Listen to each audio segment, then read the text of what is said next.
Okay, hello, good morning. Today, I'm going to discuss about the procedures in stowing the dangerous cargoes according to its stowage, segregation, and trimming procedures. So, as we can see, as we have discussed earlier, we discussed about the storing the cargo on board. So in storing the cargo on board, guys, this will be the continuation of the topic last week. So since we have the cargo on board, we should be able to know um, what we should be able to know how do we stow this one, or how do we segregate this one from other products also, or other cargoes on board, and also what are the trimming procedures that needs to be maintained in order to maintain the stability of our ship. So let us start. The first one that would be so that would be if you have the cargo on board, we should be prepare the dangerous goods cargo on board list. So we should have all the list of the cargo on board, because every time that there is an inspection, the port authorities actually they will actually inspect that one. So we should have that one on board. So actually, this is the procedure on the stowage. We should have the all the documentation of our cargoes. So the cargo dangerous goods cargo stowage plan. So the plan of our cargoes, the list of our cargo, the location where we put our cargoes, the class of our cargo, the UN number. So we can see all this information in the cargo dangerous goods cargo stowage plan. And then since we are now done with our documentation, guys, we should the next thing that we need to do here is that regarding with our container that we will store our cargo. So before loading any dangerous goods into the compartment or container, it should be ascertained and the space is suitable for particular cargo. So it should be well maintained, dry. There is no other substances and that could react to the cargo that we are putting. So it should be good, dry, and clean. And then all cargoes should be tightly stowed and well secured against any movement, including chafe or security materials that use should be compatible with the goods themselves. So drums should be stowed close and compact hags and closure in uppermost. Rolling hoops should not override adequate tooth damage. So all the moving cargoes like drums, we should be secured that one properly. And then okay, so that will be actually that is only one of the example, guys, of storing the cargo on board. So and then the next thing that we have to discuss here, actually there are actually a lot of them. It all depends on one type of cargo that you have. So I do really recommend that we have to know our cargoes. We have to check the cargo plan. We have to check all the cargo list and the details of our own cargo, so that we know what needs to be done on this one. Okay, so and we need to make it sure that also that our cargoes will not interact, or will not we don't have chemical effects to other cargoes. So we should segregate that one properly with each other, and there should be a proper segregation on that one.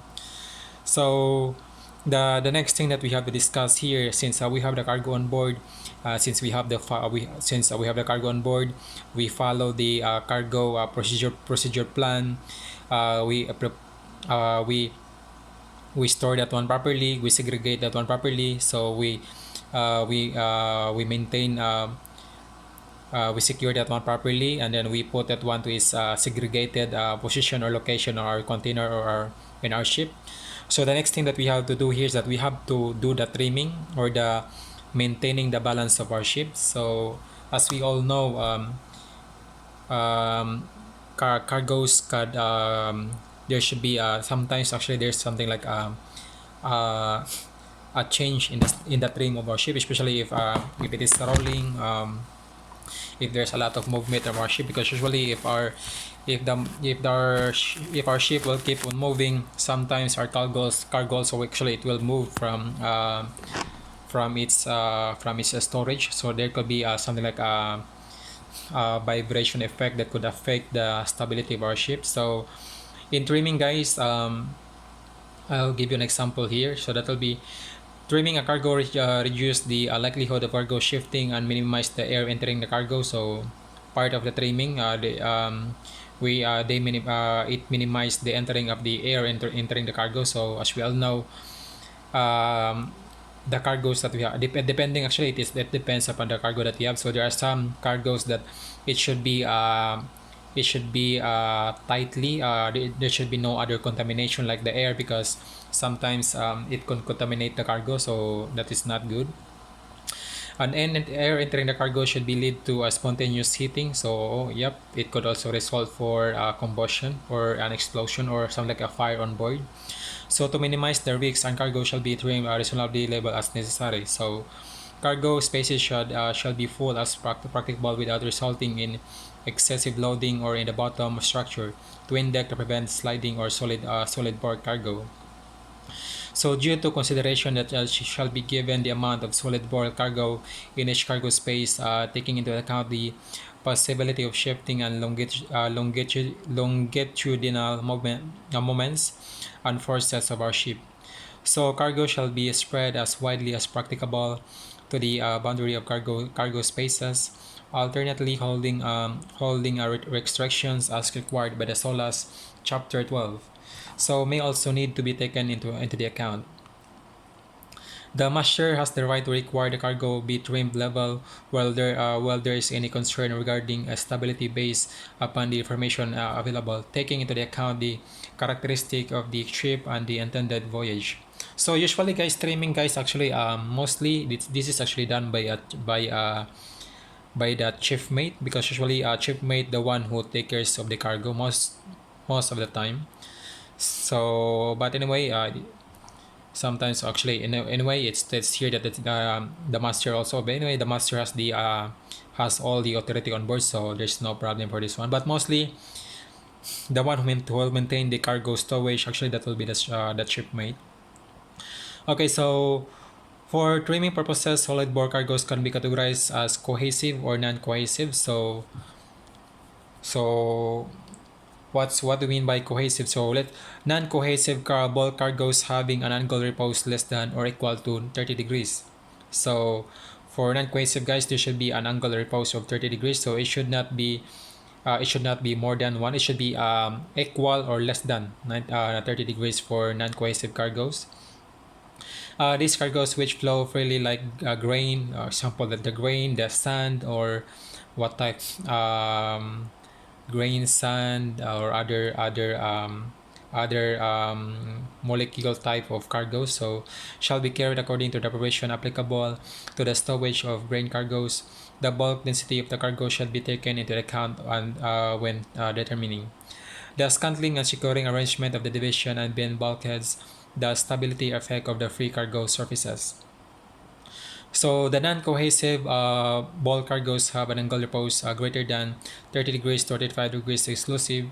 I see. So actually, guys, there are actually some non-cohesive ball cargoes that has an angle repose of 30 degrees and higher, or 30 degrees to 35 degrees inclusive.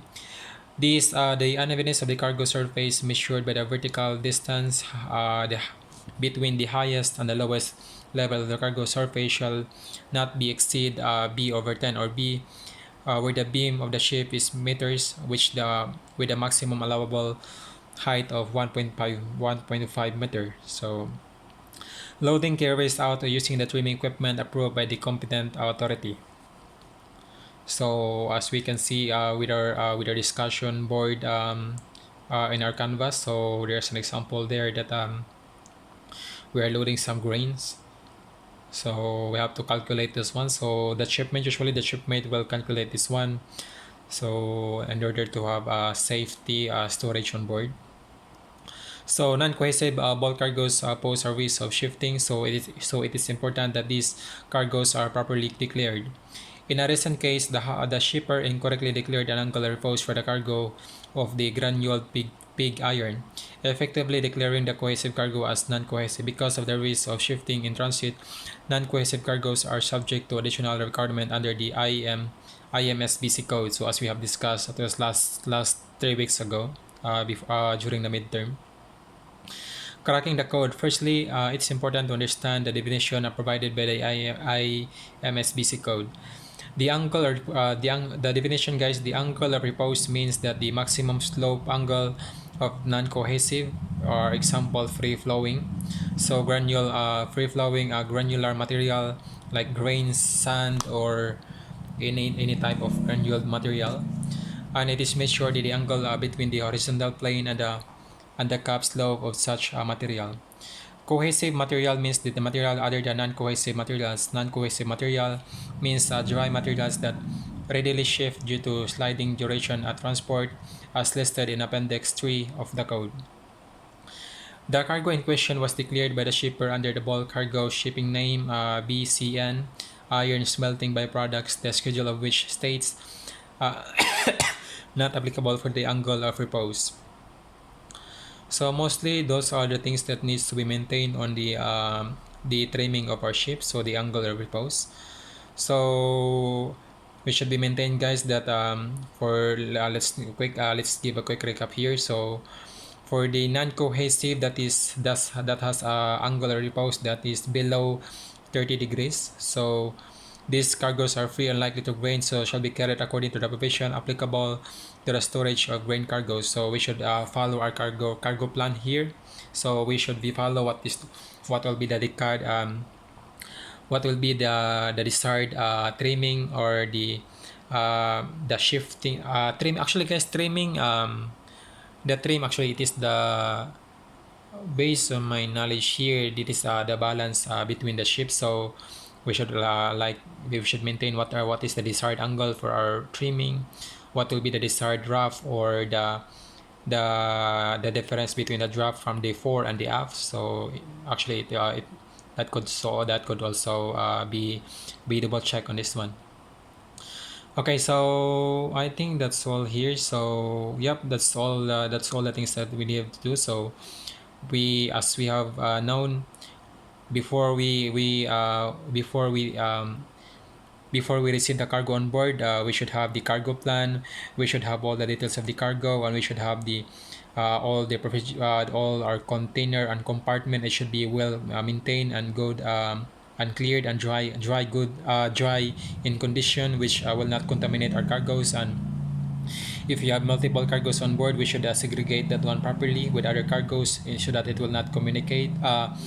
It will not something like there will be no complication between the two products. So, and then we have to do the trimming, that will be in maintaining the stability of our ship, so that there will be no capsizing that will be done on the voyage, or there will be no sinking of our ship. So that is also for our own safety. Okay, so that's all. Thank you so much.